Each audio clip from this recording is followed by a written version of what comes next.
Hi guys, good evening to everyone. Now is October 17, 2025, Friday. And guys, as you can see guys, andito ako ngayon sa fish pond ko guys. Kasi honestly, dito talaga ako nagtatambay guys pag wala akong ginagawa. Kasi ang mga fishes guys, believe me or not guys, maniwala kayo. Kasi hindi, nakakawala sila ng stress guys. Look at them guys. And by the way guys, hello pala sa mga ka-solar dyan. Kasi solar lang nagpapaandar sa lahat ng mga appliances namin for the whole 24 hours or for the whole day. Wala kaming binabayaran na electric bill every month po. Solar lang nagpapanda sa lahat ng mga appliances namin. At guys, sa video kong to, ito ang fish pond ko. Maliit lang, simple, small, but terrible. Sa video kong to, ipiplex ko ang aerator pump ko. Ang aerator pump guys, ang brand ng aerator pump ko, Risan. Siya ang nagbibigay ng oxygen sa mga fishes natin guys. At ang Risan aerator pump guys, ang lakas-lakas niya, sa sobrang lakas niya, ang daming bubbles na naproproduce niya o na-create niya.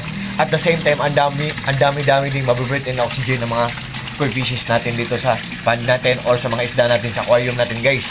Kung fish keepers man kayo guys, kung naghahanap kayo ng aerator pump, ayop kagaya sa akin ng brand po. Kasi ang solar power system setup namin, may monitoring, nalalaman namin or namomonitor namin kung matipid din siya kumain ng kuryente, kung good ang kanyang quality. Ang Risan aerator pump guys, good pa ang quality, matipid pa sa kuryente, tapos mura lang. Ito guys the moment of truth guys, look at guys. Ito po ang power station ko. At ito po ang Risan aerator pump ko. Ang sabi ng Risan aerator pump guys, 35 watts daw siya. Pero ang power station natin guys, nalalaman niya or namomonitor niya kung totoo ang sinasabi ng box, 35 watts ba. Pero ang sabi ng power station, 17 watts o 18 watts lang, hindi 35 watts. So, what you see is what you get guys, nothing more, nothing less, walang labis, walang kulang po. Yan. Ang Risan aerator pump ko po, matipid lang sa kuryente tapos mura lang.